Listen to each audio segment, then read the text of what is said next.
you can advertise your business on Night Dreams Talk Radio, and you will be heard worldwide. Why not contact us at nightdreamstalkradio@gmail.com. From our compound, from the West Coast to the East Coast to worldwide, both on the internet and terrestrial radio, you're listening to Gary Anderson on Night Dreams Talk Radio After Dark. And we are back with Ryan and James. How are you guys doing? Doing good. Good. And, well, did anybody notice anything different about it when we went to break this time? Seemed like the music was a little louder. Oh, you didn't notice the commercial for Coca-Cola? Oh, yeah, I did. Oh, I was going to say that. In there, Yeah. Yeah, I told you that I'm going to have to start putting a little bit of commercials in the show, and that's happening now. Anyway, let's get back to you, Ryan. Alrighty. All right. This next one we have is from the state of Pennsylvania. It's from Amber, Pennsylvania. It says, driving to Amber, PA, into the town center. He said, I see about 6 or so bright, defined lights in a row, with red lights on the end of each in order. I had a clear view of it. It was hovering still about 500 feet up. I saw it for about a half mile of driving, and then he pulled over, and he pulled into a parking lot, I guess, here it says, and to watch, I guess, the rest of this. He said it was freezing as he was watching this. He goes, I didn't have the best view at the moment due to some trees, so I drove back down the road I came from to follow it, and it was gone. After turning around again and looking where I had originally had the best view, there was nothing. I drive this road weekly at times of the day. There's tall buildings with lights there. It was not a helicopter. I have never seen anything like this before. Now, what he's describing is, like what I said here at the very beginning of it, it's these 6 bright lights. Now, this is what is being all over these UFO sightings. It's nothing but these, I can't say if this guy saw satellites or not, but, that's what it seems. And if I see the word of, 4 or more lights in a row, then that to me is hitting on satellites. But I don't know how you guys feel about that. Well, how about you, James? Well, yeah, I've noticed, there is a consistency with that, especially if I've noticed that there's actually more than 4, like up to 7, because there's been a couple agencies, they're messing around with satellites, putting more satellites up there, and a lot of people are confusing what they're doing up there, the work they're doing with satellites and things with UFOs.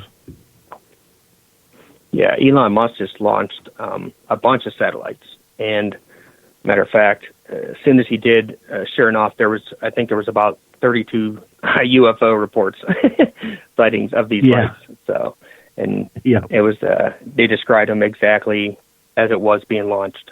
So, interesting. And you know what else with that? Some people out there, you tell them what it is, and they're vehemently they're mad. It's like, no, that's not what it is. It's real UFOs. They won't listen to the, logic of what it actually is.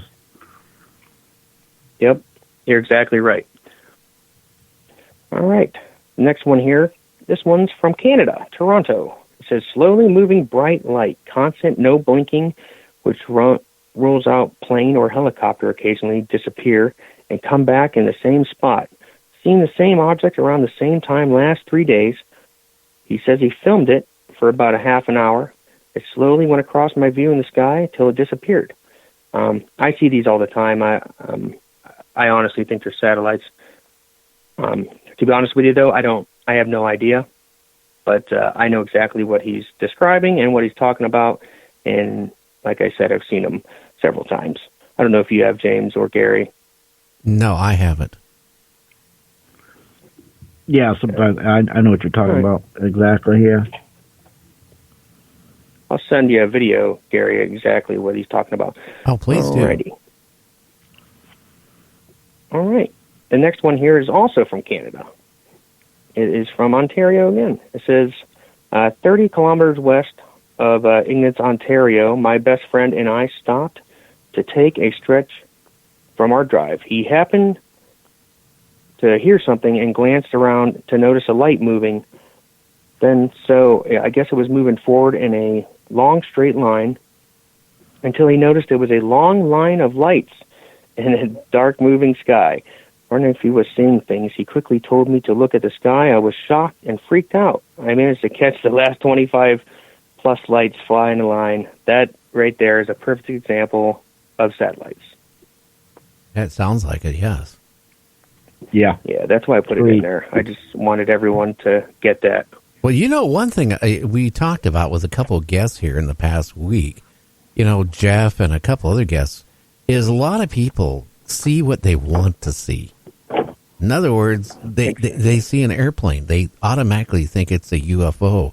They see a satellite. It's a UFO. They see a helicopter. It's a UFO. And there's a group of people out there that want to see it so bad. That's what they see. And, I get a lot of reports every day on people sending me videos on UFOs, wanting to come on the show. And I look at their stuff and I know right away it's not a UFO. The thing is, people want to see this stuff so bad. They do. You're exactly right. Matter of fact, they so much so, like I was telling James about this the other day, I have a guy on Facebook who does the same thing. He, like I said, I was telling you guys last week, or the other week, it's clearly you can see it's a jet. Like 100% a jet. And he's telling me it's a UFO. But anyways. Well, maybe that's what next one here they believe what it is, and that's what they see. That's all. That's true. I guess so. I never thought of it that way. Could be a screen image, though, also, if you want to think about that way. But that's getting deep. All right, this next one here is from Spokane. It says, I walk my dog early in the morning inside four stars lined up facing northeast of the brightest star, probably a planet. I thought, that's strange, and was thinking, what formation is that? Then I stopped walking and realized they were moving, all at the same rate, perfectly aligned in the same direction.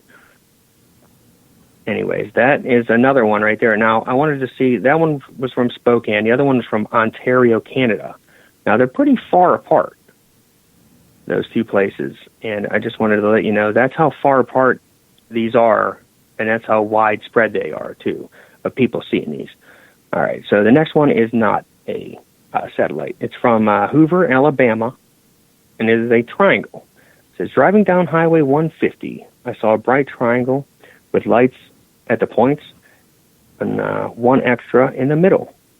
Set still over the graveyard, set for about 15 seconds to it says shape, took a left and flew over my car, and then it went even further and flew over the dealership around the hill.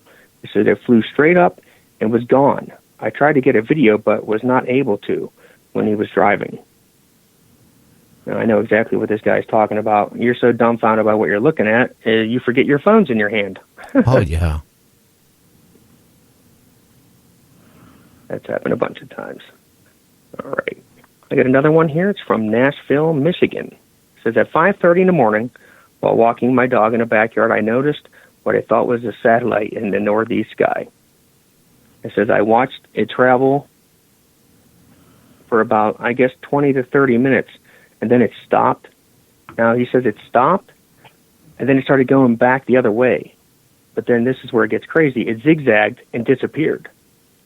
Now, he's out there walking his dog. He was kind of spooked for a minute. He was going to go inside, but then he thought, okay, well, I should stay outside and let my dog finish.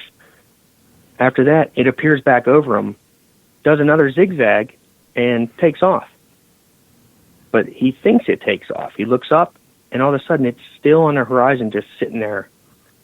And I guess at that point, he really got spooked, and he actually ran back inside with his dog. Because he had had enough of that. I would.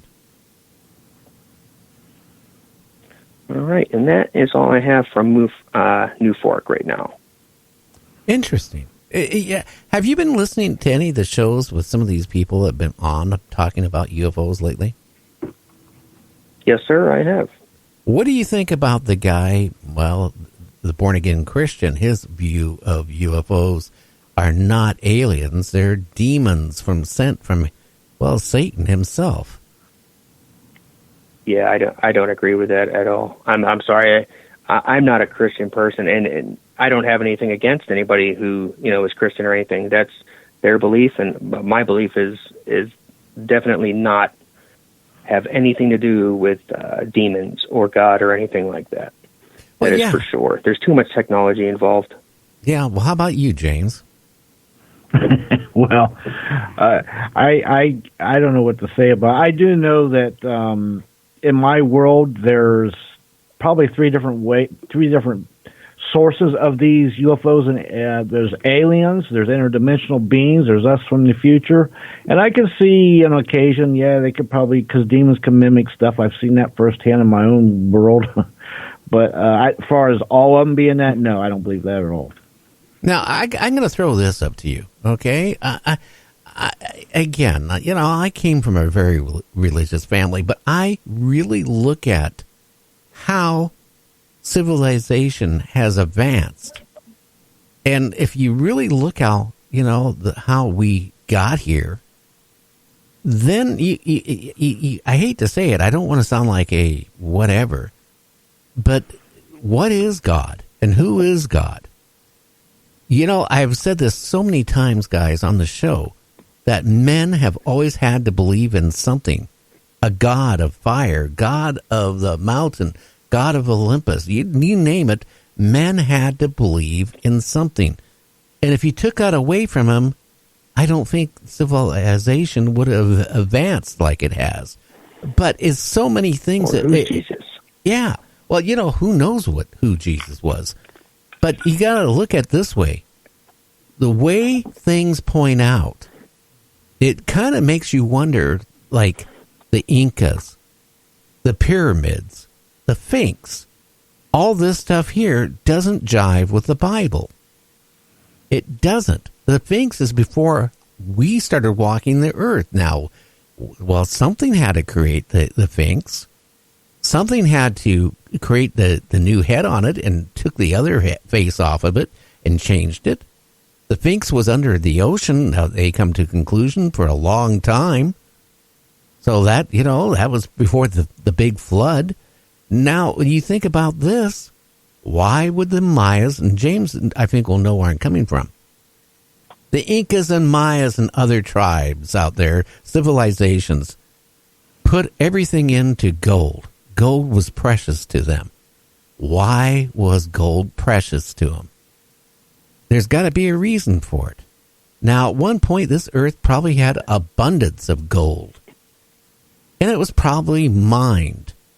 And I really feel that our planet was visited by a race that, well, came by and did their grocery shopping and got their gold and whatever they needed, minerals from this earth, and created a workforce and created humans. Now, if that's the case, these humans or humanoids would look up to, well, the aliens as gods, wouldn't they? Or a god, the supreme being? Yeah. And Zachariah Stitchin talks about a lot of that. One of the theories is they came here to mine gold to harvest it because their atmosphere was diminishing and they needed that to help protect from, I don't know, their sun rays or something. But it makes sense, because if they come here and they're getting man thousands of years ago as slaves, basically